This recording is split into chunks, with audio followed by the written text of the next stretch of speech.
Olá, 7 horas e 1 minuto, terça-feira, 2 de março de 2021. Começamos o programa de hoje com imagens da oferta que você confere hoje às 20 horas aqui no canal do Boi, na venda de sêmen genética BR. Uma oferta especial de sêmen dos melhores raçadores do Brasil a preço fixo.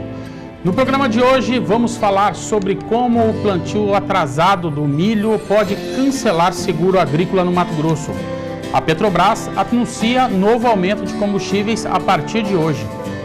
Vamos acompanhar também uma entrevista de Walter Puga Júnior com o pesquisador do Instituto de Economia Agrícola de São Paulo, Celso Vegro, sobre o mercado brasileiro de café. Com 100% do plantio da soja realizado, produtores do Rio Grande do Sul estão enfrentando outro problema, um surto de tripes em várias regiões. Saiba como se prevenir no programa de hoje. Cotações do boi gordo e bezerro, as primeiras informações do mercado financeiro e a previsão do tempo para todas as regiões do país nesta terça-feira. Tudo isso e muito mais informações agora no Bom Dia Produtor.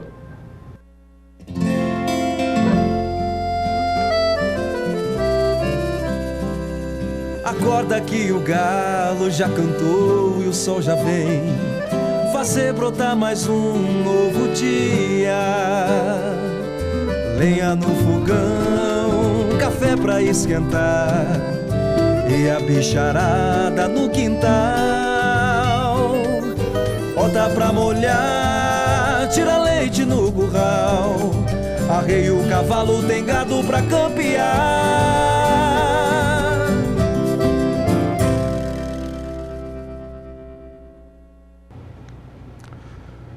7 horas e 3 minutos, começamos o programa de hoje com os destaques da nossa capital federal. Bom dia, Berenice.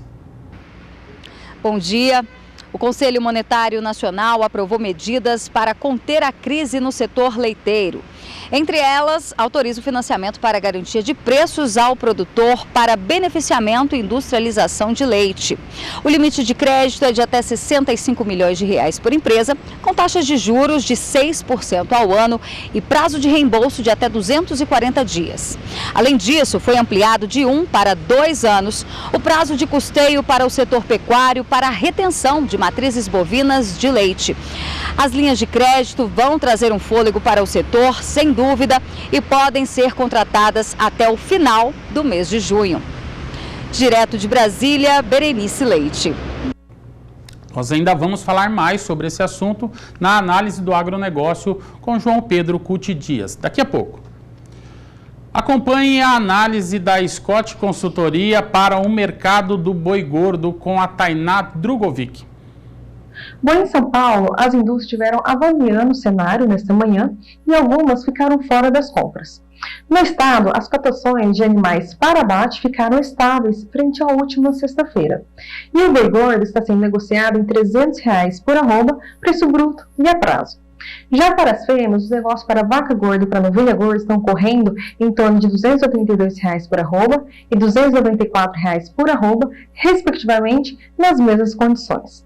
O destaque de hoje ficou para o norte do Mato Grosso, onde a oferta restrita de animais terminados resultou na alta de R$ 1 para arroba para o boi gordo, que está sendo negociado em R$ 292, preço bruto e a prazo. Para essa semana, as cotações devem seguir firmes, apoiadas na oferta restrita de animais terminados e somado à demanda mais lenta no mercado doméstico. Vamos agora para a cotação do boi gordo com a apuração da Scott Consultoria. São preços para uma boiada comum, à vista, livres de fundo rural. Começamos então pela região sudeste. Preços mínimos, região sudeste com queda de R$ 1 em Belo Horizonte, demais regiões sem alterações. Vamos agora para a região sul. Na região sul do país, Paraná, Santa Catarina, Rio Grande do Sul, todos também sem nenhuma alteração. Região centro-oeste agora. Na região centro-oeste, Goiânia, você vê aí região de Goiás, Mato Grosso do Sul, Campo Grande, Dourados e Três Lagoas, sem nenhuma alteração também. Região centro-oeste 2, norte do Mato Grosso, também Cuiabá, região sudeste do Mato Grosso ali, alta de R$ 1 no norte do Mato Grosso. Região nordeste, na tela, região nordeste, Alagoas, Bahia e Maranhão, também sem nenhuma alteração. Vamos agora para a região norte. Região norte nós temos aí Acre, Pará, Rondônia e Tocantins, todos sem nenhuma alteração também. Vamos agora ver como fechou a cotação do Bezerro Nelore ontem com a apuração pela Scott Consultoria.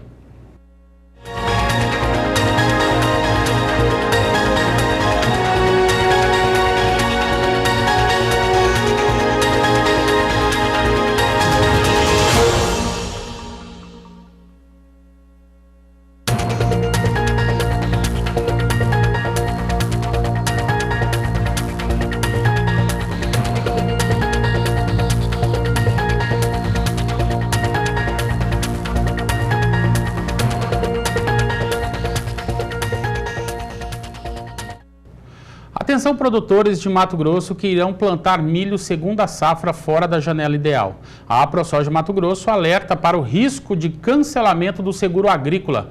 Valdir Pacheco traz mais informações. Acompanhe. Dados do IMEA, Instituto Mato Grossense de Economia Agropecuária, a colheita da soja safra 2020-21 apresenta um atraso de 32% em relação à safra passada. E boa parte do milho segunda safra, que deveria ser plantado até o final de fevereiro, será semeado fora da janela indicada pelo ZARC, Zoneamento Agrícola de Risco Climático. Consequentemente, as apólices de seguro agrícola contratadas junto com o custeio da safra, ou a parte, tendem a não cobrir os riscos da atividade em virtude das regras bem definidas nas próprias apólices. A AproSoja, Associação dos Produtores de Soja e Milho de Mato Grosso, orienta seus associados que contrataram um seguro agrícola para que atentem à janela de plantio do seu município, de acordo com a cultivar escolhida e o tipo de solo da propriedade, e caso identifique que a semeadura ocorrerá fora da indicação do ZARC, que notifique a seguradora ou instituição financeira, se for o caso, sobre o agravamento do risco da atividade.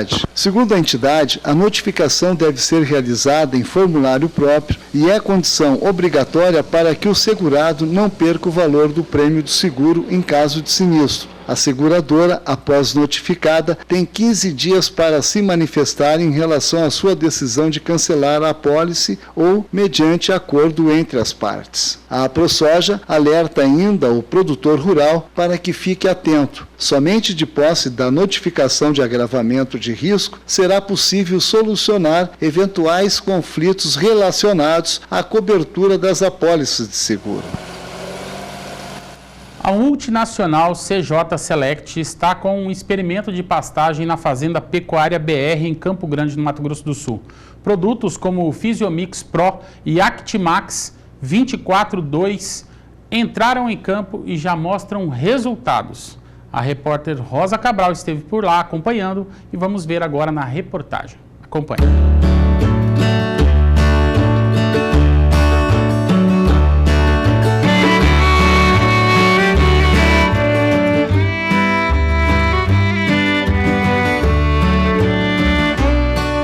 Sandro, nada de massa seca por aqui, né? Bom, Rosa, sim. O que a gente traz no nosso programa e no programa nutricional CJ Select para a cultura da pastagem, o que a gente quer entregar para o produtor rural seria isso mesmo aqui que a gente pode observar. Entregar uma massa mais verde, com um teor maior de proteína, né, por massa de forragem, e não a massa de forragem mais seca. Para a gente já estar entrando no período da seca e a gente consegue observar isso aqui nesse talhão. Esse exemplo da aplicação foliar entregue à pastagem é na fazenda onde está inserido o projeto Pecuária BR, na região de Terenos, Mato Grosso do Sul, centro-oeste do Brasil. O engenheiro agrônomo Sandro Miranda é da CJ Selecta, multinacional sul-coreana ramificada em Minas Gerais e que fornece para o campo manejo com biotecnologias e produção de aminoácidos. Hoje a gente sabe que o produto padrão mais utilizado pelo produtor rural é a aplicação em torno de 100 a 150 kg de ureia por hectare, e a gente traz o benefício de utilização via aplicação foliar dos nossos produtos, que seriam o Physiomix Pro, nas doses que variam entre 2 a 3 litros por hectare, e o Actimax 24-2, nas doses que variam entre 20 a 30 litros. Pensando em relação à produtividade, ou melhor qualidade de forragem, seguindo nesse segmento que é na aplicação via foliar. A área total desse experimento é de aproximadamente 9 hectares. E aí no manejo da aplicação funcionou da seguinte maneira. Em novembro do ano passado, foi realizada a primeira aplicação no período das águas. Depois, em janeiro. E aí o gado já está desfrutando desse banquete verde. A gente faz as aplicações dos nossos produtos, espera o período de vedação. Quando o produtor vai entrar com os animais para fazer o pastejo na área, a gente vem antes, faz a metodologia da coleta, a gente utiliza o quadrado, o método do quadrado, onde a gente faz a média altura das plantas em 50 pontos dentro do taião, para fazer a média de altura, e a gente vem e coleta essa forragem. Após a coleta dessa forragem, a gente faz dois tipos de coleta, o pastejo total e o pastejo simulado, que a gente faz o corte acima de 15 centímetros de altura. E a gente manda isso para o laboratório para fazer a análise bromatológica completa. Aí eu consigo mostrar para o produtor rural o teor de proteína, o teor de fibra, FDN, FDA e algumas outras variáveis que são importantes.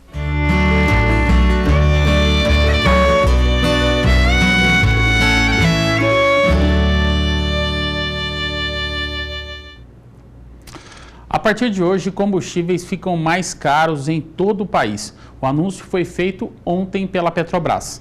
Veja mais detalhes na reportagem. A Petrobras anunciou nesta segunda-feira uma nova alta no preço dos combustíveis, especialmente no valor do óleo diesel vendido nas refinarias. A partir desta terça-feira, o óleo diesel terá um aumento de 13 centavos por litro, o que representa um incremento de 5% no total. Com o reajuste, o preço para as distribuidoras passará a ser de R$ 2,71 o litro. A gasolina também ficará mais cara. O reajuste será de 4,8%, ou seja, 12 centavos por litro. Com isso, o combustível será vendido às distribuidoras por R$ 2,60 por litro. Já o gás liquefeito de petróleo, o GLP, conhecido como gás de botijão ou gás de cozinha, ficará 5,2% mais caro. Para as distribuidoras, o valor será de R$ 3,05 por quilo, ou seja, 15 centavos mais caro. Com esse aumento, o botijão normal, aquele de 13 quilos, passa a custar R$ 36,69. De acordo com nota divulgada pela Petrobras, seus valores são baseados no preço do produto no mercado internacional e na taxa de câmbio.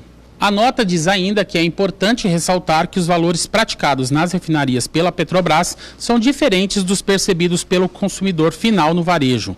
Até chegar ao consumidor, são acrescidos tributos federais e estaduais, custos para aquisição e mistura obrigatória de biocombustíveis pelas distribuidoras, no caso da gasolina e do diesel, além dos custos e margens das companhias distribuidoras e dos revendedores de combustíveis. De Campo Grande, Mato Grosso do Sul, José Cunha. O Paraná responde atualmente por mais de 50% da área cultivada com todo o trigo no Brasil, mantendo mais de 1 milhão de hectares plantado com o cereal nas últimas 3 safras. O período de semeadura recomendado para o estado vai do final de março até o início de maio, dependendo da região do estado. Nesta safra de 2021, os técnicos do DERAL estimam que o trigo deve ter um pequeno aumento de área, apesar da forte concorrência com o milho safrinha. Veja mais na reportagem de Mauro Andrade. O plantio do trigo concorre com o milho safrinha por área no estado do Paraná. Normalmente, o produtor faz a opção pela cultura que está com o melhor preço no mercado, mas este ano as duas culturas estão remunerando bem o produtor. Nos últimos 12 meses, o trigo teve um aumento de 50%, enquanto o milho teve um aumento de 80%, apesar de apresentar maior risco no plantio de safrinha. Nós conversamos com Carlos Hugo Godinho, ele é técnico do DERAL, sobre as perspectivas da safra de trigo aqui no estado do Paraná. Acompanhe. Nós estamos num momento decisivo para a triticultura no estado do Paraná. Os preços do trigo hoje estão muito remuneradores, chegando a R$ 76,00 em algumas praças e gerando uma boa rentabilidade para o produtor, o que incentivaria o plantio ainda maior de trigo. Porém, por outro lado, nós temos a concorrência do milho safrinha, que também está com preços muito remuneradores e crescendo numa velocidade ainda mais rápida que a do trigo. Enquanto o crescimento do preço do trigo de fevereiro a fevereiro foi de 50%, do milho foi de 80%. Esse diferencial leva os produtores, num primeiro momento, a escolherem pelo milho safrinha, ele pode gerar uma rentabilidade, mas ele tem um risco muito alto se plantado mais tardiamente, e especialmente se for plantado fora de zoneamento. A nossa primeira impressão é que a tendência de plantio de trigo no Paraná, ela deve ser ainda de aumento. Apesar do aumento do milho safrinha, nós temos áreas de aveia preta no estado que podem ser perfeitamente substituídas pelo plantio do trigo e gerar uma rentabilidade para o produtor. Então, de momento, o que nós esperamos é que mantenha-se esses 3% de aumento na área de milho safrinha, porém a gente consiga também plantar mais de 1,1 milhão de hectares, como já conseguimos na safra de 2020, para o trigo. De Londrina, no Paraná, Mauro Andrade. Na última semana, a Secretaria de Agricultura e Abastecimento do Estado de São Paulo assinou um acordo de cooperação com o Serviço Florestal Brasileiro para acelerar a regularização ambiental. Veja as informações com o repórter Gustavo D'Angelo. O acordo de cooperação assinado pela Secretaria de Agricultura e Abastecimento de São Paulo busca ampliar cada vez mais a conscientização dos proprietários rurais, além de estabelecer um compromisso institucional e promover ações coordenadas para colocar em prática a implementação do Código Florestal nos mais de 375 mil imóveis rurais. Aqui no estado, isso será feito a partir do programa Agrolegal, lançado no segundo semestre de 2020. Ele traz diversas diretrizes e mecanismos que possibilitam esse alinhamento e facilitam, portanto, a implementação do Programa de Regularização Ambiental. Para alcançar os objetivos estabelecidos e para o sucesso do acordo, diversas ações serão implementadas. Entre elas, melhorias nos sistemas de cadastro ambiental rural federal e do Estado de São Paulo, harmonização das políticas ambientais correlatas para evitar a sobreposição de papéis entre os entes federativos e eventuais conflitos de atribuições, capacitação a todos os envolvidos no processo, dos detentores de imóveis aos gestores e técnicos da Secretaria de Agricultura, celebração de parcerias com instituições públicas, privadas e do terceiro setor para a difusão de informações e orientações, apoio aos municípios nas iniciativas de regularização e de pagamentos por serviços ambientais. O Código Florestal Brasileiro é um dos mais modernos e rigorosos do mundo, e a Secretaria de Agricultura de São Paulo busca propor políticas públicas que viabilizem a implementação do mesmo pelo setor produtivo, trazendo mais recursos financeiros ao país, com a possibilidade de ampliar e conquistar mercados e clientes e atrair novos investimentos em economia verde. De Araçatuba, São Paulo, Gustavo D'Angelo. O que você vai ver agora é o primeiro capítulo de uma história contada em vídeos de 1 minuto com o processo de construção do CEIP, o Certificado Especial de Identificação e Produção concedido pelo Ministério da Agricultura para animais geneticamente superiores. E essa novela tem como personagens 2 criatórios que são integrantes do Delta Gen, um programa autorizado a conceder o selo e que em junho realiza um grande leilão aqui com o Canal do Boi. Acompanhe agora então a estreia da série O Processo CEIP no trabalho de Daniel de Paulo.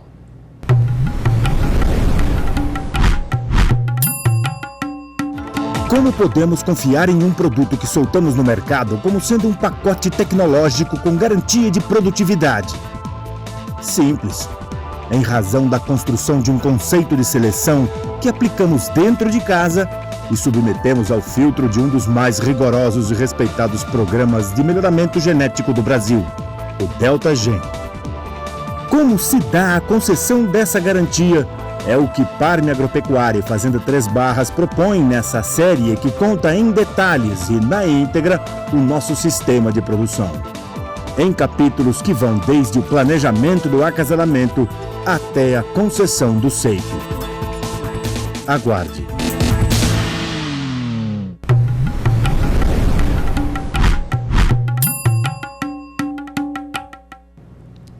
Em breve, como você viu aí, vamos mostrar como é elaborado esse índice Delta Gen que classifica os animais aptos a receber o CEIP.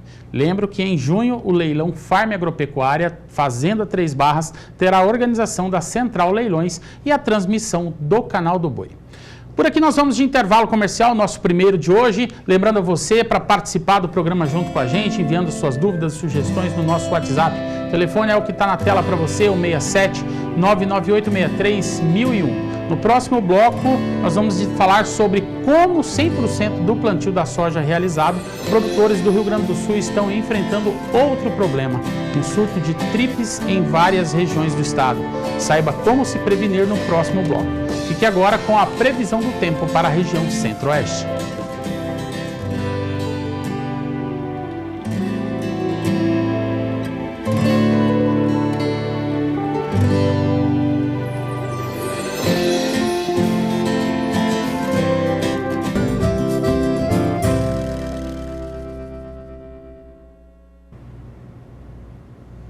Sete horas e 24 minutos, o Conselho Monetário Nacional, CMN, publicou na última sexta-feira uma lista de propostas para conter a crise do setor leiteiro no Brasil. Saiba mais na análise de João Pedro Cuti Dias. O Conselho Monetário Nacional, na reunião de 25 de fevereiro, ele autorizou algumas medidas para minimizar a crise no leite. São medidas financeiras que vão fazer com que, por exemplo, custeio para retenção de matrizes. Há uma preocupação no setor que, com os baixos preços do leite, com a renda caindo por parte do produtor, haja um processo de venda dessas novilhas que poderiam substituir posteriormente as vacas em produção. Isso ameniza. O prazo seria 1 ano, passa para 2 anos. Financiamento para agroindústrias familiares, para pagar em até 2 anos, para que eles tenham capital de giro, possam comprar o leite dos seus cooperados ou dos seus integrados e ter um capital de giro para poder negociar ele, tentar melhorar as margens disso aí. Mas a grande questão do leite é o seguinte, nós estamos vivendo uma situação complicada no Brasil. O Brasil esperava que em 2021 houvesse uma recuperação da economia bastante forte e não está acontecendo. Essa questão da pandemia se agravando, com problemas de vários estados fechando, fazendo lockdown, proibindo a circulação de pessoas, fechamento de estabelecimentos e restaurantes, enfim, criou uma série de problemas e aparentemente aquela expectativa de uma recuperação robusta da economia em 2021 está ficando mais distante, ou seja, pode ser que não fique para esse ano, só para o ano que vem. Sem a recuperação da economia, sem recursos para a população que está marginalizada ou que está sem emprego ou subemprego, o consumo de derivados lácteos cai diretamente. Hoje, se você pegar os 3 produtos básicos que são oriundos da industrialização do leite, o queijo mussarela, o leite de caixinha, o HT, eles caíram de preço, em média 7 a 8% em relação a dezembro. Você vai no supermercado e encontra a promoção do leite de UHT a R$ 3,20. No passado custaria R$ 13,80, R$ 13,90. O único setor que não criou, o terceiro item que faz parte do triângulo, é o leite em pó. Esse está mais ou menos estabilizado. A grande questão é os custos de produção. O produtor que tem matrizes de alto valor genético, que tem condições, ele tem que alimentar com ração. A relação de troca entre a ração e o leite caiu muito para o produtor de leite. Hoje, em média, de acordo com o CPEA, ele precisa 41 litros de leite para comprar um saco de 60 quilos de milho. Então, isso vale. Além disso, ele tem que comprar proteico, como farelo de soja e outras fontes minerais. Tudo isso subiu mais do que o leite. E o leite acabou caindo, em média, quase 7% em relação nesse primeiro bimestre, janeiro e fevereiro. Então, a grande questão é essa. E o pequeno produtor é o que mais sofre, porque ele não tem poder, não tem escala, a qualidade do leite dele é complicada, porque na realidade vai misturar vários leites de vários produtores, ou seja, esse é o que mais vai sofrer. Então, há um processo que está se agravando da desistência desse produtor ficar no setor. O que ele faz? Aqui no Centro-Oeste, vai botar um touro Nelore em cima da vacada dele, para ter um bezerro mais ou menos tucuro, mas que tem um preço melhor do que um bezerro leiteiro, para poder se manter no processo na pecuária. É uma situação complicada, o leite para o país é um alimento extremamente importante, só que nesse momento a situação do produtor é complicada. O plantio de soja no Rio Grande do Sul atingiu 100% ainda em fevereiro, com 100% dos 6 milhões de hectares previstos na safra 2020-21 plantados, graças ao bom volume de chuva. Mas outro fator tem preocupado os produtores, um surto de trips em várias regiões do estado. Saiba mais na reportagem de Viviane Lara. A falta de chuva no começo da safra de soja aqui no Rio Grande do Sul foi o cenário ideal para o aparecimento de trips. E mesmo com o retorno das chuvas aqui no estado, a alta população permaneceu nas lavouras, o que preocupou produtores e também o pesquisador da CCGL, Glauber Renato Sturmer. A gente conversou com ele sobre essa situação. Vamos acompanhar. É uma praga que ela é favorecida por estresse hídrico, então pela estiagem. Então a estiagem que ocorreu no final do ano passado, que também fez que o produtor retardasse a semeadura, né, então favoreceu um aumento populacional dessa praga. É uma praga que nós consideramos que tem um ciclo muito curto, em torno de 10 dias para sair de ovo a inseto adulto. A fase de pupa no solo, que é um período mais seco, favorece uma grande emergência de insetos adultos. Então a maior ocorrência foi no desenvolvimento inicial da soja, mas depois a gente, monitorando as lavouras, verificou que as chuvas voltaram e mesmo assim a praga permaneceu ocasionando dano. E aí a soja teve um grande desenvolvimento vegetativo, a praga ficou atacando mais no bacheiro da planta e o produtor teve dificuldade também de chegar ao produto e ter um controle efetivo e assim não conseguiu zerar a população. É uma praga que nós chamamos de raspadora sugadora, né? Então ela raspa o tecido foliar, necrosando esse tecido e inviabilizando. Então esse tecido onde que a praga se alimentou, ele não é mais fotossinteticamente ativo, provocando assim uma perda de área foliar ativa para o enchimento de grão. Nós temos trabalhos em condução até aqui na CCGL para quantificar o quanto essa praga perde. Dados de literatura mencionam aí que obviamente é variável em relação à população, ao estresse hídrico e também o período de alimentação dessa praga, mas nós falamos aí de 600 a 1.000 quilos por hectare de perda, né? Então realmente é uma praga que nos últimos 2 anos já começou a atacar, mas tem um grande potencial aí, de provocar redução na produtividade da cultura de soja. De Cruz Alta, Rio Grande do Sul, Viviane Lara. A gente sabe que cada raça bovina possui características específicas que interferem diretamente na qualidade e suculência da carne, assim como no desempenho do animal também. E saber direcionar a produção é a chave que abre o sucesso para o seleto mercado gourmet, por exemplo. Vamos acompanhar a reportagem de Rosa Cabral. Carnes especiais para o seu churrasco. É a tendência do mercado gourmet. Carnes bem saborosas, suculentas e macias, não é mesmo? E você, criador, aí na fazenda, quando está produzindo o seu animal, se preocupa para qual nicho de mercado ele vai seguir? O especialista vai ajudar a gente agora neste questionamento. Animais com cruzamento de raças britânicas e europeias, com bom acabamento, são as que mais caem no gosto desse nicho de mercado, diz Caio Rossato. E um detalhe, não é só o boi, mas principalmente a novilha. Que acaba sendo classificada com idade, acabamento e raça e vai para determinados mercados prime, né? Mercados gourmet e prime, onde há também uma especificação no rótulo do tipo de animal que está sendo abatido.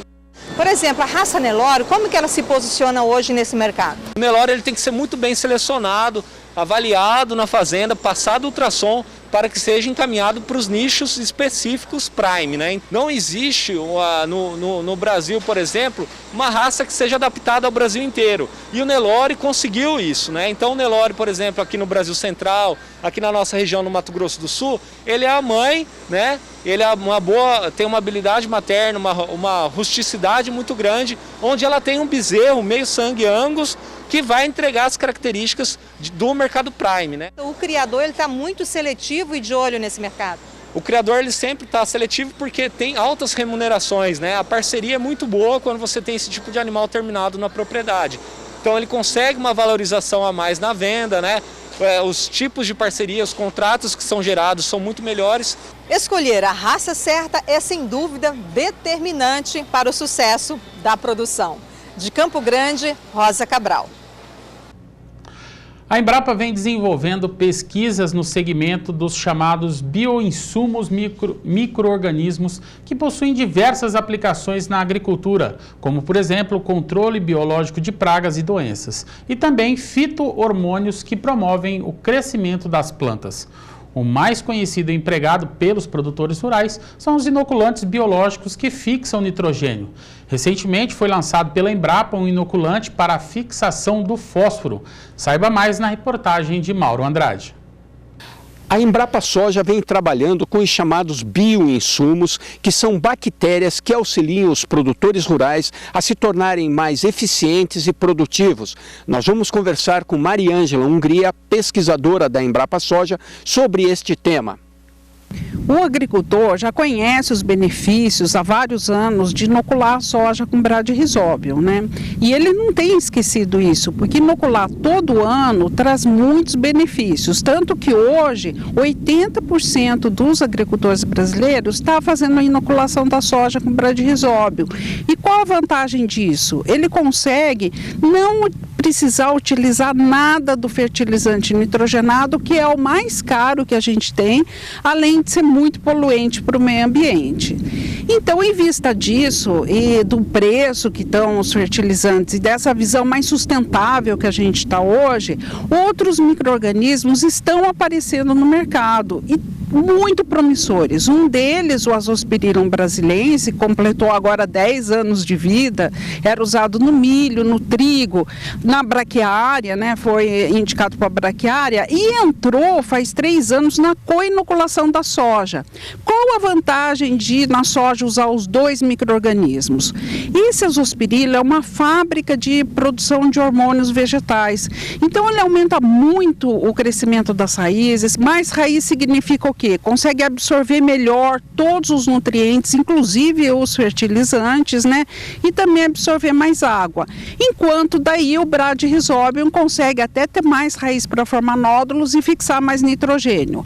Essa co-inoculação da soja, embora a gente tenha lançado só faz 3 anos, hoje já está sendo praticada por 25% dos agricultores no Brasil. Um outro bioinsumo lançado recentemente pela Embrapa é o Biomafós. São bactérias que solubilizam o fósforo. E tem mais novidade que está aparecendo. Nós temos a que foi lançado em 2019 e realmente acabou emplacando no ano passado bastante, é o Biomafós, inicialmente para milho e agora já está sendo testado com bastante sucesso em várias culturas. Ele ataca o fósforo, que é outro nutriente muito limitante nos nossos solos brasileiros.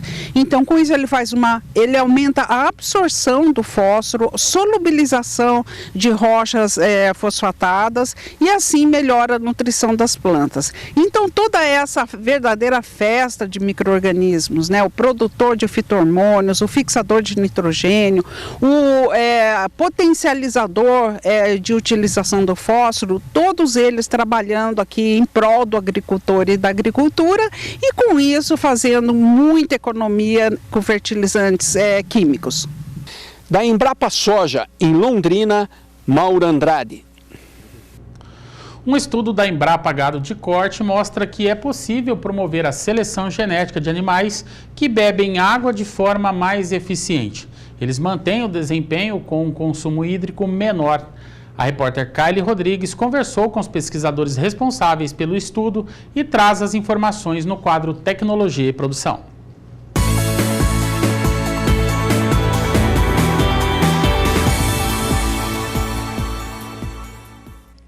A água é um bem precioso, utilizado na cadeia produtiva de carne.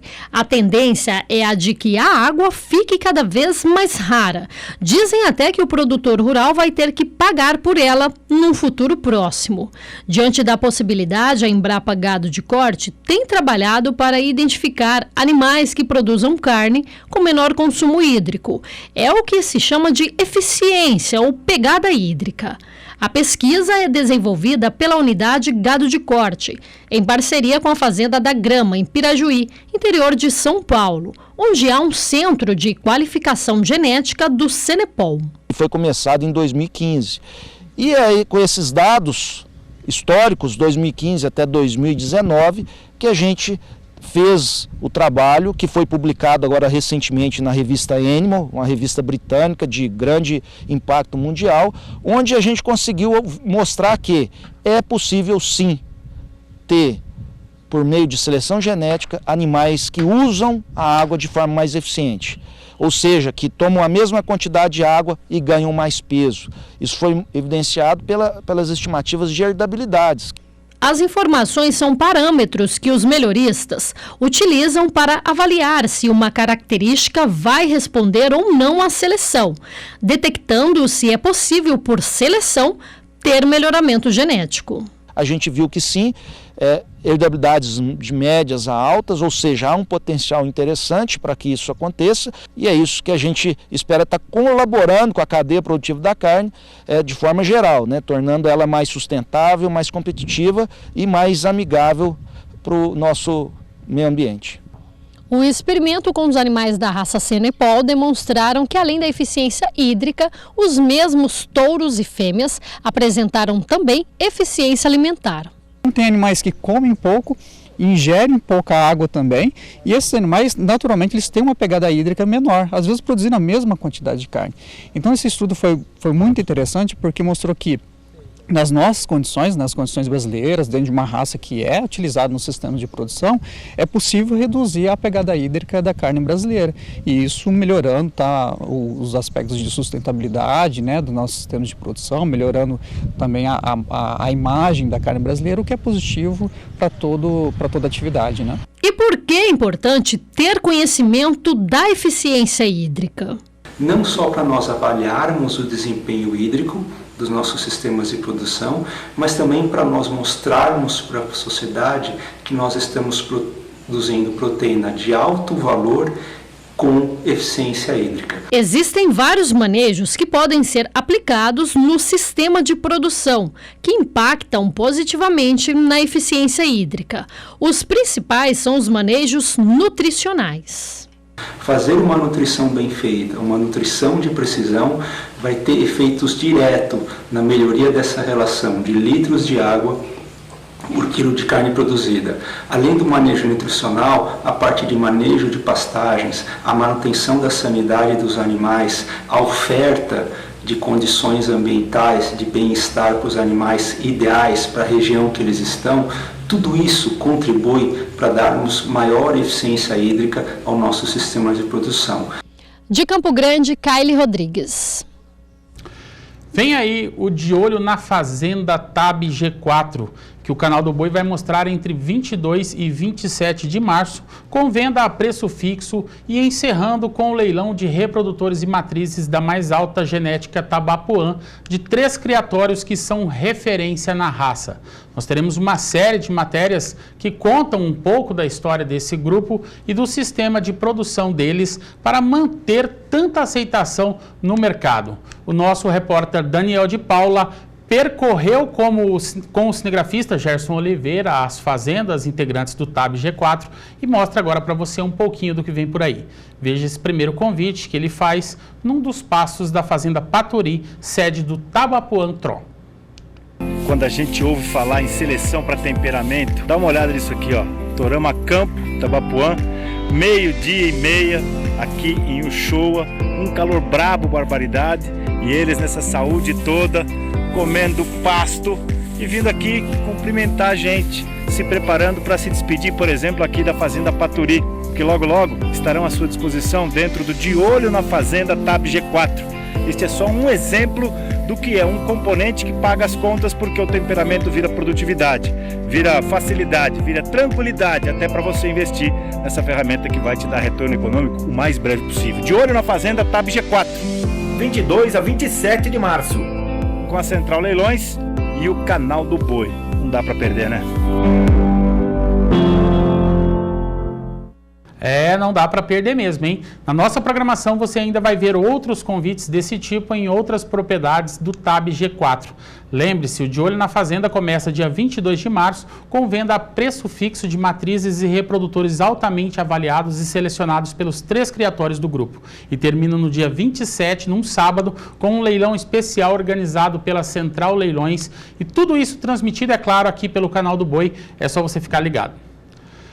Por aqui nós vamos de mais um intervalo comercial, lembrando a você de participar da nossa programação, aproveitar e mandar um abraço para os nossos amigos Gustavo e também o seu Saladino Nunes, da Fazenda Mirante, que mandou um alô para a gente aqui. Lembrando você de participar com a gente aqui da nossa programação, enviando suas sugestões e mensagens através do nosso WhatsApp que está na sua tela.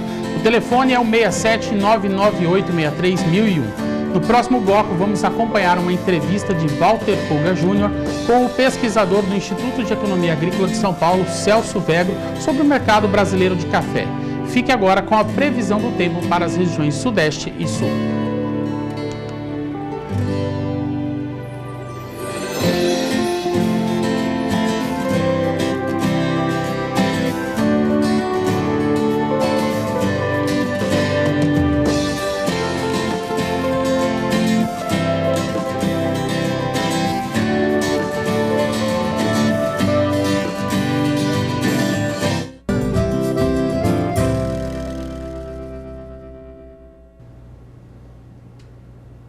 Sete horas e 45 minutos, os preços do café sobem no mercado internacional e no Brasil, mas ainda não estimulam o aumento do plantio e tampouco investimentos na cafeicultura.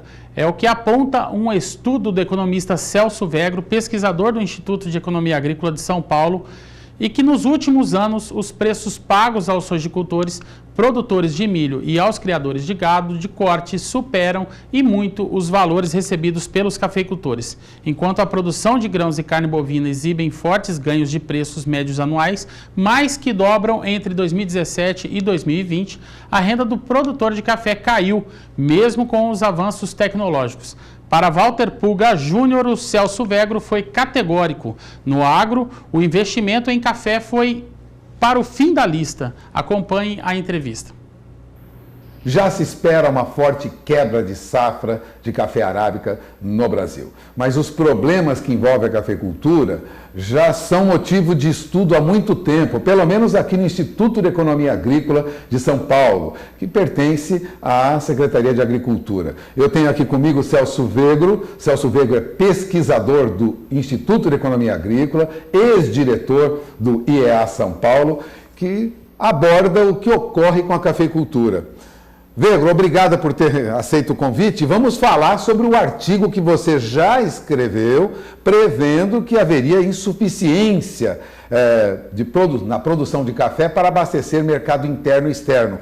O que ocorria que você já constatava meses anteriores? Não, desde dezembro, né, Walter, a gente vem alertando que devido a ser um ano de safra de ciclo de baixa, que se somou a distúrbios climáticos em épocas cruciais do desenvolvimento da lavoura, nós teríamos problemas de abastecimento ao longo de 2021 e 2022, devido a uma forte redução. Nós estamos falando especificamente de arábica, porque no caso do Conilon, o cenário é completamente diferente. Vamos ter até uma expansãozinha na produção de Conilon, mas em arábica, que é mais ou menos 60%, 70% da produção brasileira, se espera uma redução forte. O mercado demorou para entender o que estava acontecendo. A gente já alertava em dezembro, né?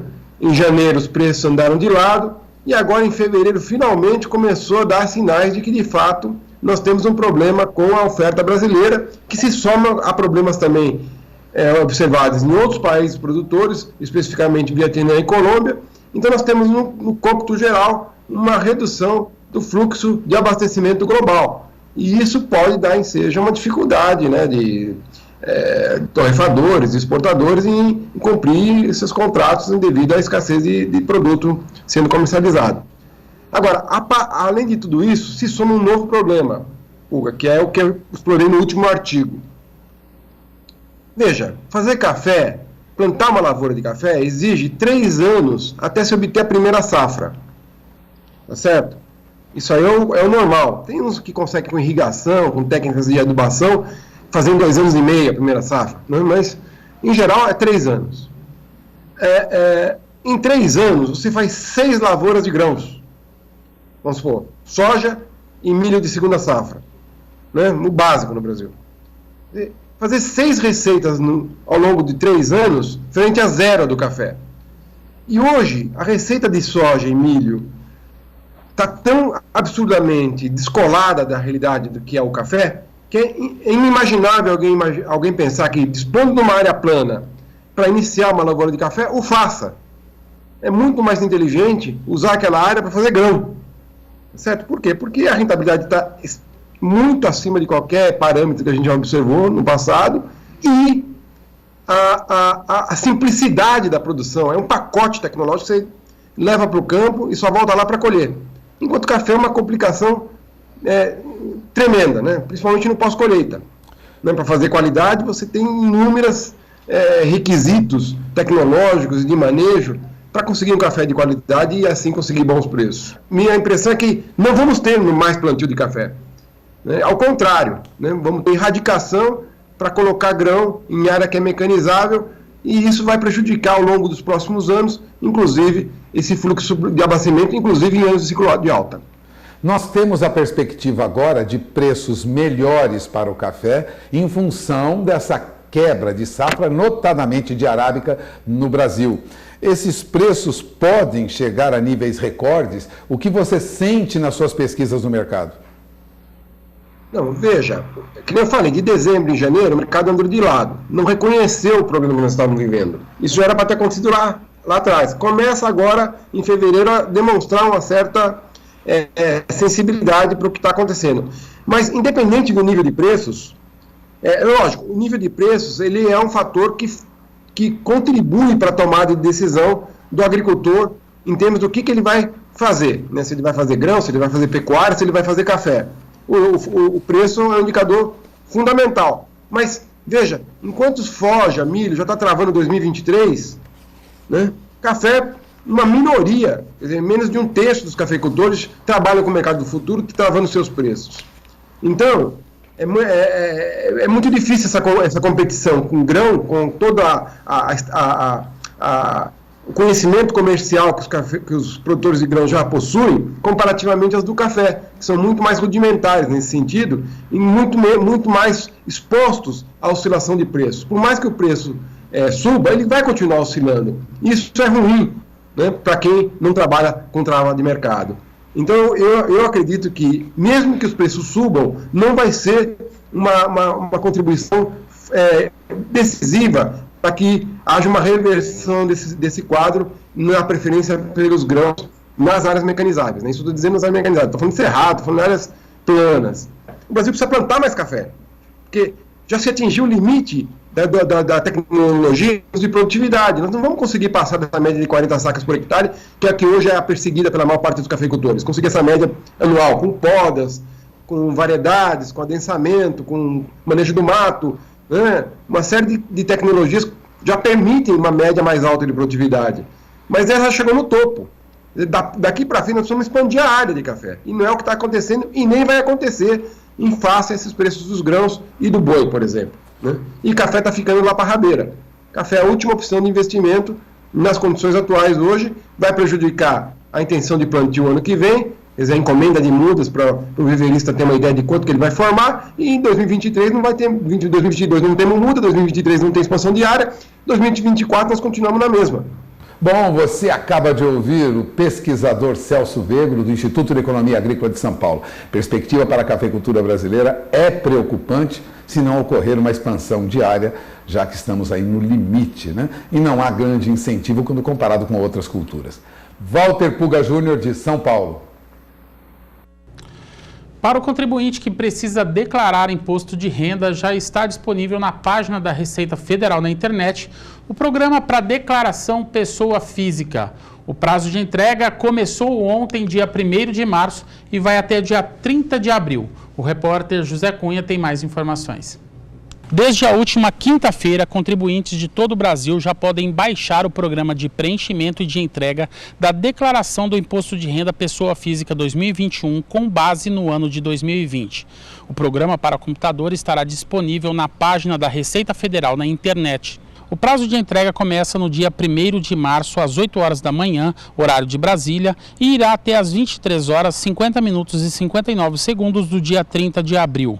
Neste ano, o fisco espera receber 32.619.749 declarações, 2% acima do ano passado. Pelas estimativas da Receita Federal, 60% das declarações terão restituição de imposto, 21% não terão imposto a pagar e nem a restituir, e 19% terão imposto a pagar.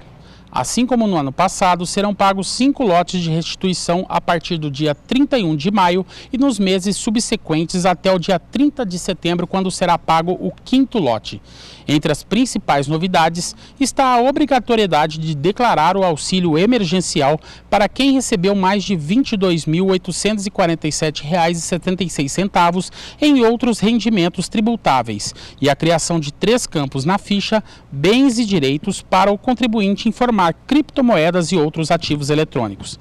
As empresas, os bancos, as demais instituições financeiras e os planos de saúde tiveram um prazo até sexta-feira para fornecer os comprovantes de rendimento.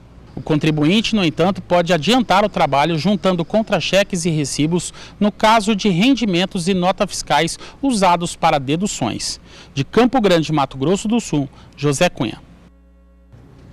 Você viu aí como disse o repórter José Cunha, né? Lembrando então que o prazo máximo para a declaração do imposto de renda vai até às 23 horas e 59 minutos do dia 30 de abril. Por aqui vamos de mais um intervalo comercial, chamando você para participar do programa junto com a gente, enviando suas dúvidas, sugestões pelo nosso WhatsApp, esse número que está aí na sua tela.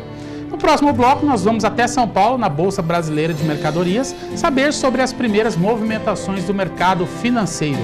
Fique agora com a previsão do tempo para as regiões Norte e Nordeste.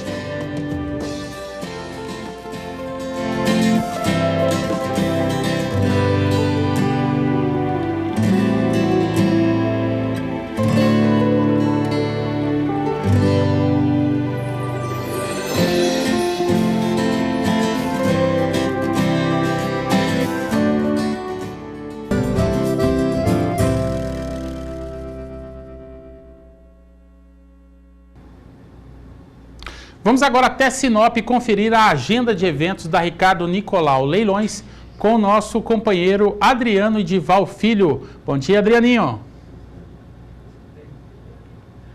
Bom dia a você, José Cunha. Bom dia para os amigos que estão nos acompanhando. O José Cunha hoje que está lá no Bom Dia Produtor, né, rapaz? Teve que lhe acordar cedo, mas obviamente sempre para trazer excelentes oportunidades, excelentes notícias. Assim como a gente aqui também da Ricardo Nicolau Leilões, que pula sempre cedo para trazer a você excelentes oportunidades de negócio.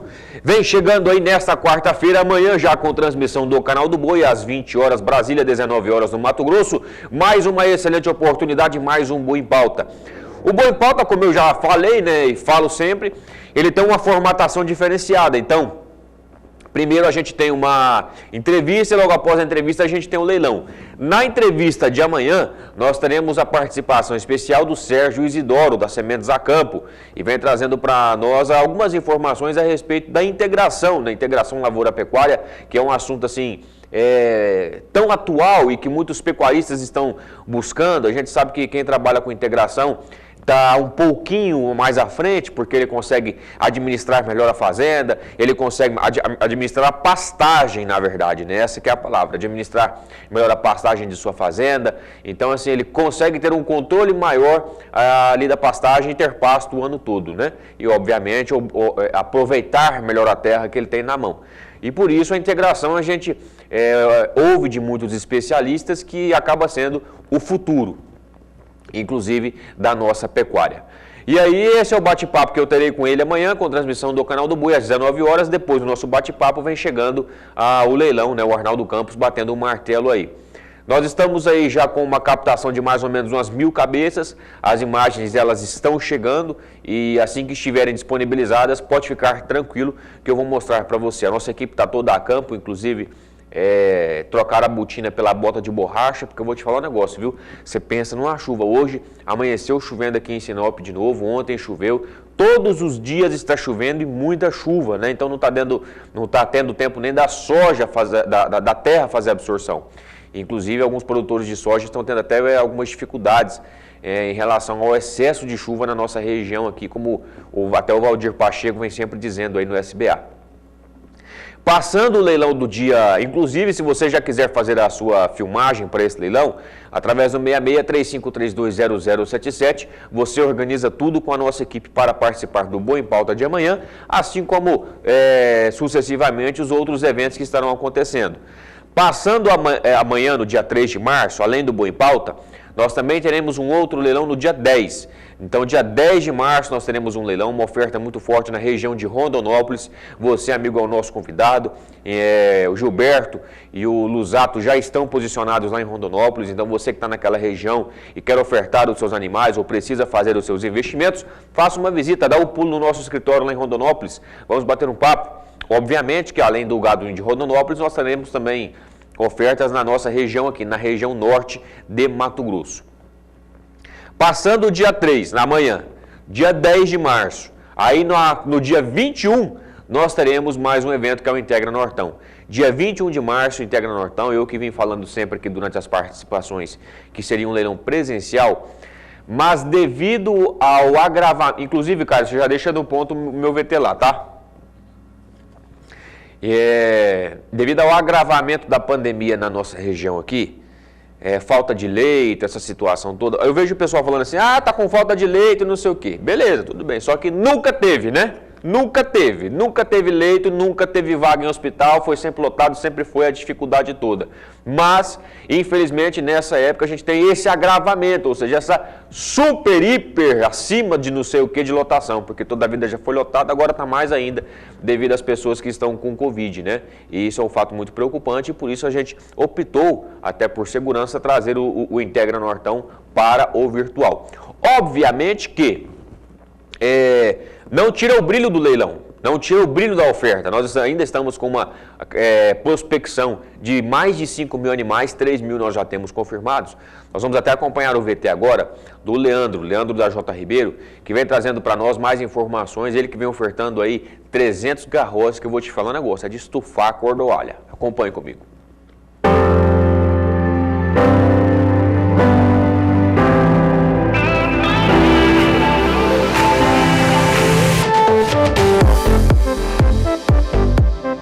O Integra Nortão, ele é mais do que um leilão, ele é um evento, ele é um divisor de águas para a pecuária norte-mato-grossense. Então é onde o produtor vai ter a oportunidade de oferecer o que tem de melhor na sua fazenda para o mercado da pecuária aí do Mato Grosso. A gente nota uma evolução na pecuária aqui da região do norte do Mato Grosso muito intensa nos últimos anos. O pessoal vem investindo pesado em tecnologias de IATF, inseminação artificial em tempo fixo, transferência de embriões, que é outro ramo super importante para o melhoramento genético, a nutrição. Então o pecuarista tem profissionalizado muito a sua atividade e tem ofertado ao mercado produtos de excelente qualidade.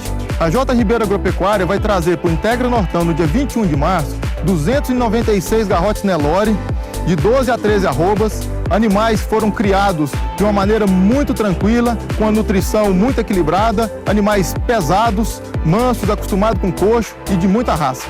Amigo criador do Mato Grosso, fica aqui o convite da J. Ribeiro Agropecuária para que você faça parte desse evento fantástico que é o Integra Nortão.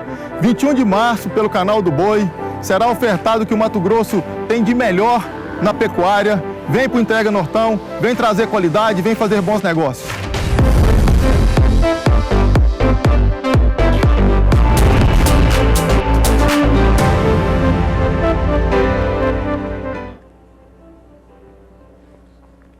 É isso aí, venha trazer qualidade, venha participar do Integra Nortão. O evento é com transmissão do Canal do Boi, né? No dia 21 de março, às 13 horas no Mato Grosso, 14 horas Brasília. Você, amigo, é o nosso convidado. Agende as suas filmagens, é sempre muito importante a gente ressaltar essa informação, porque o Integra Nortão ele tem muito volume. Então, já deixa as suas filmagens já mais ou menos organizadas. Nós já temos algumas organizadas, já algumas na IAPA, né, para trazer para a equipe filmar, inclusive. Então, inclusive, se você já tiver alguma dificuldade também alguma dúvida a respeito disso, mantenha contato com a gente através do 6635320077. A nossa equipe vai até a sua propriedade. Primeiro você vai falar com a equipe comercial. Vai balizar preço, vai organizar tudo. Aí, a nossa equipe vai até a sua propriedade, fazemos a filmagem, apartação dos animais, pesagem, né? E aí traz os seus animais para o leilão, para o Integra Nortão. Qualquer dúvida que você tiver, o nosso telefone está à sua inteira disposição, tá certo? Qual que é o custo que eu tenho disso, Adriano? Qual que é o custo que eu tenho em cima de filmagem? Qual que é o custo que eu tenho da equipe da Ricardo Nicolau Leilões vir até a minha propriedade? Zero, custo zero, tá certo? Você só paga a comissão se vender o seu lote. Então, vendeu o seu lote, aí você paga a comissão, somente isso. E, obviamente, que a gente sempre bate nessa tecla, que o leilão, com o leilão você consegue o maior valor, a possibilidade de você conseguir o maior valor agregado no seu gado, ela é muito grande, porque a gente tem várias pessoas disputando pela mesma mercadoria. E aí você mostra também o gado que você produz aí na sua fazenda, na sua propriedade, para o Brasil inteiro, né? Não só para o Mato Grosso, não só para a nossa região, porque o Canal do Boi, ele é aí continental, né, rapaz? O Canal do Boi pega no Brasil inteiro, pega em estados vizinhos, pega em países vizinhos, na internet também, pega em tudo quanto é lugar agora. Se o cara estiver na China, ele pega o canal do... na China é capaz que não, porque a China é comunista, né? Bloqueia tudo quanto é trem. Mas no Japão, capaz que você pega o Canal do Boi também, você assiste lá com muita tranquilidade, tá certo? Reforçando então, amanhã tem Boi em Pauta, uma excelente oportunidade para você fazer bons negócios, bons investimentos, às 19 horas no Mato Grosso, 20 horas Brasília, a transmissão do Canal do Boi, e eu conto com você lá para acompanhar no meu bate-papo com o Sérgio Isidoro, tá bom? Beleza? Assim encerra minha participação por aqui, lembrando sempre que estamos com o escritório em Sinop, Alta Floresta, Rondonópolis e também Juara à sua disposição. O nosso telefone está sempre ligado, estamos no nosso site no ricardonicolauleilões.com.br também e também firmes e fortes nas redes sociais. José Cunha, um forte abraço a você, um forte abraço para os amigos que estão sempre nos acompanhando. Até mais, tchau, tchau. Tá certo, Adriano. Então, olha só, você que está nos acompanhando, fique ligado, quer fazer bons negócios, bons investimentos, fique ligado na agenda de eventos da Ricardo Nicolau Leilões, que com certeza você vai fazer excelentes negócios. Segundo a organização da Associação de Promoção dos Orgânicos, em 2020 a venda de produtos orgânicos teve um crescimento de 42% em algumas regiões do país. Seguindo essa tendência, aumenta também o número de produtores orgânicos. Nosso repórter Mauro Andrade visitou uma propriedade em Rolândia, no Paraná, que cultiva tomate orgânico. Acompanhe. A produção orgânica é uma técnica que se preocupa com a saúde dos seres humanos, das plantas, dos animais, usa insumos que agridem menos o ambiente. Nós vamos conversar com Felipe Furlan, engenheiro agrônomo do IDR Paraná e que dá assistência a produtores orgânicos aqui da região do norte do Paraná. A região de Rolândia, que faz parte da macro-região de Londrina, ela vem com grande demanda na produção de orgânicos. Nos últimos anos, a procura de produtores pelos técnicos para aderir a esse tipo de cultivo aumentou bastante. Isso vai devido à demanda do consumidor, políticas públicas do governo e a facilidade que está ficando mais acessível ao produtor. Ser produtor orgânico hoje não é mais nos mesmos moldes de que alguns anos atrás. Hoje em dia é mais fácil, o produtor tem mais acesso, o interesse tanto dele quanto do consumidor final tem aumentado bastante. Com o aumento no consumo de produtos orgânicos, cresce também o número de produtores interessados nesta técnica de cultivo. Só que para isso, o produtor deve adotar as práticas de manejo do sistema orgânico. Quando há interesse do produtor em aderir a esse novo sistema de cultivo, o primeiro aspecto que nós buscamos é ver se o produtor realmente tem interesse em mudar a sua forma de trabalho. Por quê? Assim como no convencional, o orgânico tem certos pontos que têm que ser cumpridos. E para isso atingir um nível de sucesso que tanto o técnico quanto o produtor desejam, precisa de uma mudança de pensamento. Você vê que as técnicas antigas não podem ser replicadas. Quando eu digo isso, eu falo em questão dos insumos utilizados, tem que ser substituído, a forma de monitoramento da lavoura tem que ser mais intensa e sempre buscar produtos certificados pelo Ministério da Agricultura, que são permitidos para o cultivo nesse sistema. As formas de manejo da agricultura orgânica, especificamente para tomaticultura, ela nada mais é do que uma adaptação do que o pessoal fazia no cultivo convencional. Mas essa adaptação funciona de que forma? A gente procura substituir o que era do convencional e que não tem registro para o orgânico para alternativas que supram a necessidade da planta.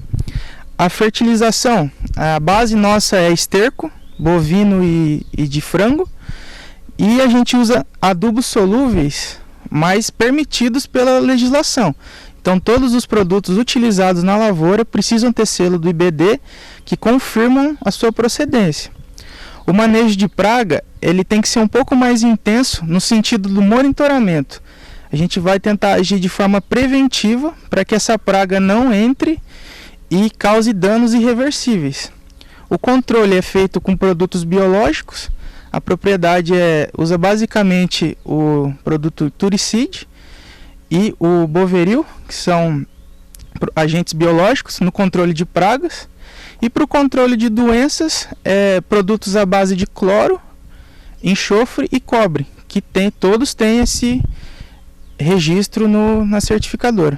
O senhor Antônio de Rolândia, no Paraná, sempre trabalhou com café, mas agora resolveu diversificar, implantando uma estufa para o cultivo de tomate orgânico. Aqui a nossa propriedade era café, né? A gente sempre mexeu com café, fui nascido e criado com café.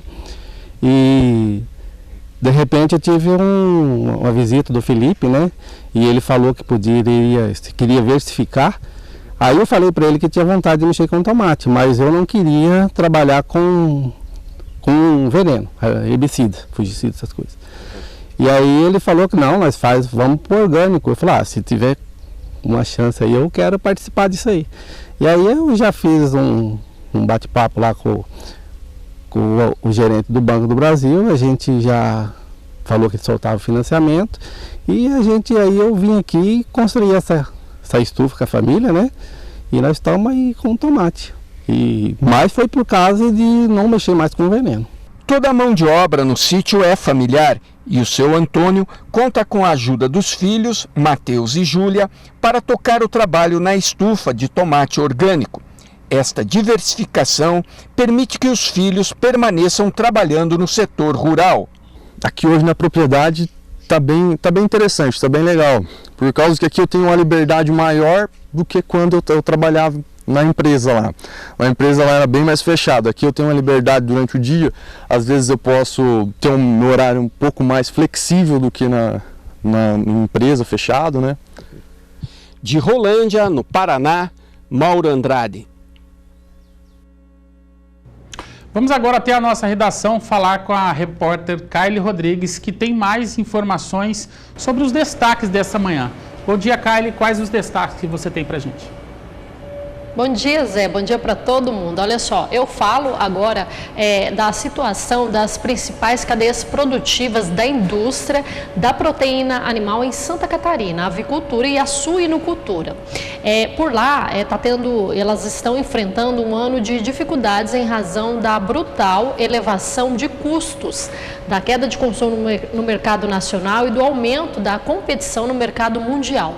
Uma das preocupações mais agudas é o preço dos insumos, milho e farelo de soja, para a nutrição animal. A saca de 60 quilos de milho está cotada atualmente em mais de R$ 85, ou seja, registra 61% de aumento em relação a fevereiro do ano passado.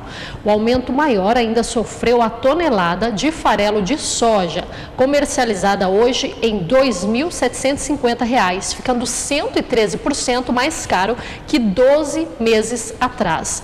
Somado a isso, o cenário 2022 aponta para a manutenção das altas de preço e escassez de produto, viu, Zé? Carly, agora você destaca para a gente o preço dos ovos, né? Como é que ficaram, então, em fevereiro esses valores? Olha só, Zé, eu vou explicar. Com altas consecutivas no início do mês e de estabilidade na última semana, o preço médio dos ovos comercializados em fevereiro é o maior em termos reais da série histórica do CPEA, iniciada em março de 2013 para esse produto. As cotações elevadas estão atreladas à menor oferta, principalmente de ovos maiores, uma vez que em janeiro e em fevereiro o setor intensificou os descartes das poedeiras mais velhas. Além da disponibilidade limitada, a demanda aquecida também vem ajudando a impulsionar as cotações. Os preços das carnes em altos patamares têm favorecido a procura por ovos. E o período de quaresma, que tradicionalmente incrementa as vendas, também tem contribuído para elevar as cotações da proteína. Outros destaques estão lá no nosso portal sba1.com. Zé, eu convido também todo mundo para acessar as nossas redes sociais, né? A Thalia, o Douglas cuida muito bem das nossas redes sociais, tem muita informação bacana por lá. Volto com você aí no estúdio. Tá certo, Carly. Obrigado pela sua participação. Bom dia para você. Daqui a pouquinho eu estou aí na redação também. Até mais. O Programa de Aquisição de Alimentos, criado pela Secretaria de Estado de Meio Ambiente, Desenvolvimento Econômico, Produção e Agricultura Familiar de Mato Grosso do Sul, é uma modalidade de compra com doação simultânea que atua em duas frentes. Ao comprar o alimento diretamente do pequeno agricultor, o comprador valoriza e estimula a atividade da agricultura familiar, fortalecendo esse segmento e incentivando a organização desses trabalhadores em cooperativas ou associações. A segunda etapa do programa está em andamento e vai beneficiar 132 produtores de 10 cidades do estado.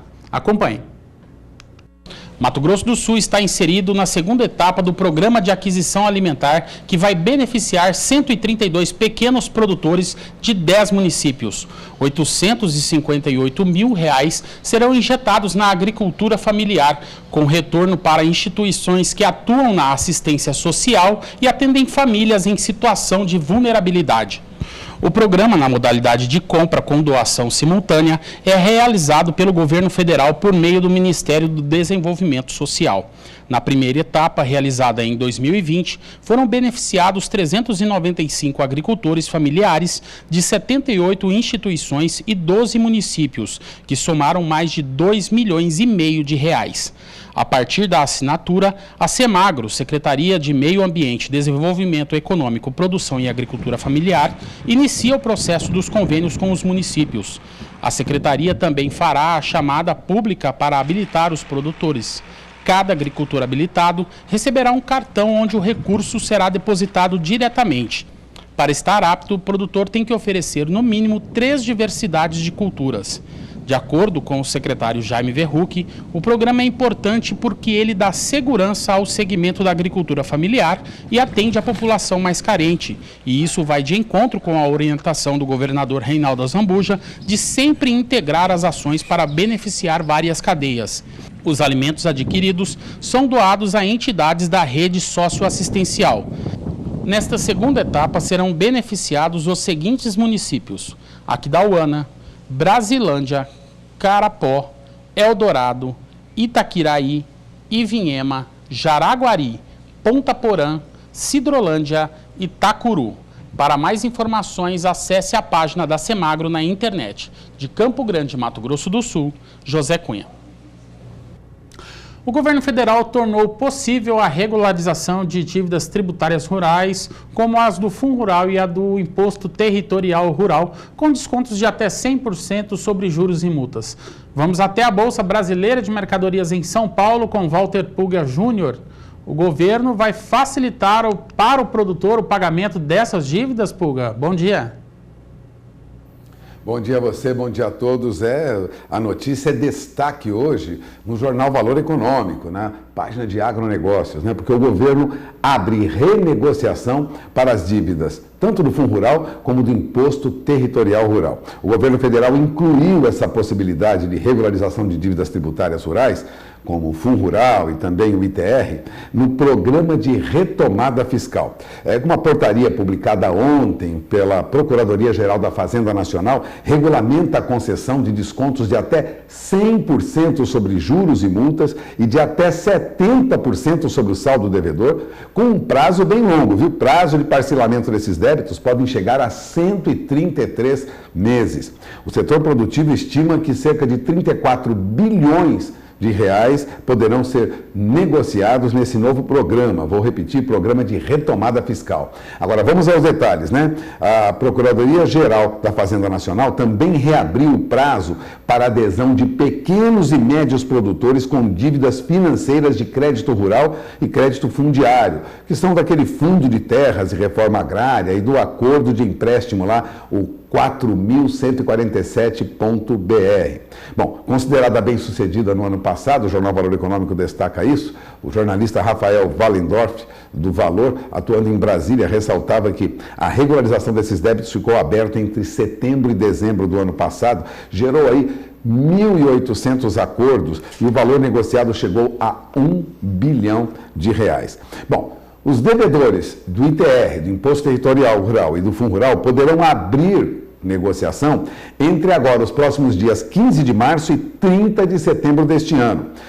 Estão aptos a serem incluídos neste programa de débitos inscritos em dívida ativa da União até 31 de agosto deste ano. Portanto, quem vai para a dívida ativa até 31 de agosto tem até o final de setembro para renegociar. E também anteriores a março de 2020, viu? Que é o limite previsto aí na medida da Procuradoria-Geral da Fazenda Nacional para todos os passivos que existem junto ao governo federal. Essa reabertura foi ampla, ela atende todos os débitos inscritos na dívida ativa até 31 de agosto de 2021, portanto agora, inclusive esses débitos, eu vou ressaltar, relacionados ao Fundo Rural e o ITR. A expectativa com essa reabertura do programa de retomada fiscal é alcançar o resultado obtido no ano passado, quando foram negociados aí dívidas da ordem de 81 bilhões de reais, aproximadamente 270 mil acordos no caso aí do programa de retomada fiscal, né? Bom, é o que informa a Procuradoria-Geral da Fazenda Nacional. Agora, apenas com ITR e Fundo Rural, atenção, hein? A estimativa do setor produtivo, né, dos homens do agronegócio, é que o estoque de dívidas chegue a 34 bilhões de reais. Portanto, há uma possibilidade ampla de renegociação. Agora, as condições de renegociação variam de acordo com a dívida, viu? Para pessoas físicas ou cooperativas, haverá cobrança na entrada de um valor de 4% do valor consolidado em 12 meses. O restante será pago em parcelas mensais, no mínimo de 36, no máximo de 133 vezes, com redução de até 100% dos juros, das multas e dos encargos legais, desde que esse desconto não ultrapasse aí a 70% do crédito negociado. Bom, esse combo de renegociação de dívidas financeiras é visto como um passaporte para a retomada aí do acesso ao crédito, principalmente para quem tem débito com o Fundo Rural. É muito importante, isso já vem lá da campanha do presidente Jair Bolsonaro, porque o setor está confiante na promessa de perdão da dívida do Fundo Rural, tanto que muitos produtores não aderiram àquele primeiro programa de regularização tributária rural que foi criado lá atrás, em 2018, né? Agora, os dados da Receita Federal dizem que naquela ocasião a adesão foi muito pequena, foi de 10 mil contribuintes, e a dívida lançada, declarada, passava aí de 11 bilhões e 200 milhões de reais. Agora, existe essa outra perspectiva e que se espera mesmo é que os produtores aproveitem essa oportunidade para regularizar a sua situação junto ao governo federal, evitando problemas aí até para obtenção de crédito. Agora, vamos lembrar que ontem o presidente Jair Bolsonaro apresentou mesmo, né, editou um decreto zerando PIS e COFINS para o diesel. Mas, de outro lado, ele elevou a contribuição social sobre o lucro líquido dos bancos, das instituições financeiras. Isso provocou um certo movimento, vamos dizer assim, no mercado, notadamente com ações de bancos que vieram em baixa. O presidente Jair Bolsonaro editou um decreto e uma medida provisória para reduzir a zero as alíquotas de PIS e COFINS que incidem sobre a comercialização e a importação de diesel, pelo menos por 2 meses, e de gás de cozinha sem prazo definido. É o que informou uma nota da Secretaria-Geral da Presidência. Essas novas alíquotas do diesel e do gás de cozinha residencial entrarão em vigor imediatamente por serem definidas em decreto sem necessidade de aprovação do Congresso Nacional. Parte da compensação pela redução do diesel e do gás de cozinha, estimada pelo governo aí em mais de 3 bilhões e 670 milhões de reais, virá do aumento da contribuição social, né, sobre o lucro líquido dos bancos, das instituições financeiras, segundo esse comunicado. Né? A compensação envolve ainda a alteração nas regras de IPI, Imposto sobre Produtos Industrializados, para a compra de veículos de pessoas com deficiência, e também o fim daquele regime especial da indústria química, que vai ocorrer também por medida provisória e é justificada em função da Lei de Responsabilidade Fiscal. Ou seja, haverá redução de arrecadação com diesel e gás de cozinha, mas os bancos agora pagam mais e a indústria química também vai pagar um pouco mais. Mas antes de encerrar, vamos falar sobre o que ocorre no mercado financeiro, porque o dólar continua ali perto de R$ 5,60. Encerrava ontem em leve baixa de 0,09% aproximadamente, caiu para R$ 5,59 mais 96. Última proposta de compra, encerrou aí a 5,60, né? Na máxima do dia foi a 5,60 mais 89. Na mínima chegou a cair para 5,55, mas o dólar resiste, apesar da atuação do Banco Central. É que há muitas preocupações com as contas do governo, com o equilíbrio fiscal, e enquanto isso não ficar claro para o mercado, o dólar não deve ceder, apesar dos dados que indicam, vou repetir, que o dólar já deveria estar abaixo ou bem perto de R$ 5,00. Abaixo de 5 ou perto de R$ 5,00. Isso não ocorre, apesar dos analistas argumentarem que os dados indicam que a moeda brasileira, o real, estaria muito desvalorizado, excessivamente desvalorizado. Agora, com a decisão de aumentar impostos para instituições financeiras, as ações de bancos caíram ontem. Todos os bancos tiveram um recuo no valor das suas ações. E a Bolsa acabou subindo, mas subiu muito pouco, viu? A Bolsa teve um dos piores desempenhos, considerando as bolsas internacionais, que subiram muito mais. A nossa Bolsa encerrou ainda na faixa dos 110 mil pontos. O painel mostra a Bolsa encerrando negociação aos 110.334 pontos, em alta, mas uma alta tímida de 0,27%. Na máxima chegou a passar de 112 mil pontos, 112.400 pontos, mas no final do dia, ontem, a Bolsa veio em queda. O que ocorre hoje no mercado internacional é que há uma movimentação positiva ainda em função do avanço da vacinação em vários países do mundo e a expectativa de uma retomada da economia. O mercado sempre, quando eu falo mercado, os operadores, os investidores, sempre na expectativa de que vamos recuperar rapidamente. Por isso as bolsas na Europa vêm em alta nesta manhã e ontem nos Estados Unidos já tivemos movimento de alta. A expectativa é de que realmente teremos, a partir de março, abril, com o avanço da vacinação, uma retomada da economia mundial. Mas ainda é muito cedo para que isso tenha reflexos aqui no Brasil. Ainda temos o dólar acima de 5,60, na faixa de 5,60, com possibilidade de chegar ainda a 5,63, 5,64, segundo alguns analistas de mercado, falando no movimento de curto prazo, né? Agora, o que acontece é que lá na Europa nós já temos movimento de alta, né? E o que acontece com o petróleo enquanto isso? Bom, o petróleo vem recuando porque há uma reunião da OPEP que deve ocorrer agora e já se estima que haverá uma oferta maior de petróleo no mundo. Diante dessa expectativa, o mercado já especula e o dólar vem em queda. Ou melhor, petróleo vem em queda. Petróleo tipo Brent recua agora para $63,61 o barril, tem uma queda neste momento de 0,16%, já chegou a 65, 66, 67, mas agora está na faixa de 63,59. Já o petróleo WTI também vem baixa, mas uma baixa mais leve, na faixa de 60 dólares, 65, 70, 60 dólares, 70 centes o barril. Neste momento, uma leve alta para o petróleo WTI, queda para o petróleo tipo Brent, referência para o mercado mundial de commodities agrícolas e commodities metálicas. De olho na informação, durante a nossa programação você terá mais detalhes sobre a evolução dos negócios do mercado financeiro e com as principais commodities, aquelas que são mais negociadas no Brasil e no mundo. Eu volto sinal para Campo Grande. Tá certo, Pulga, obrigado pela sua participação. Você viu aí o Pulga com as primeiras informações de hoje do mercado financeiro e ele volta logo mais no programa Agricultura BR.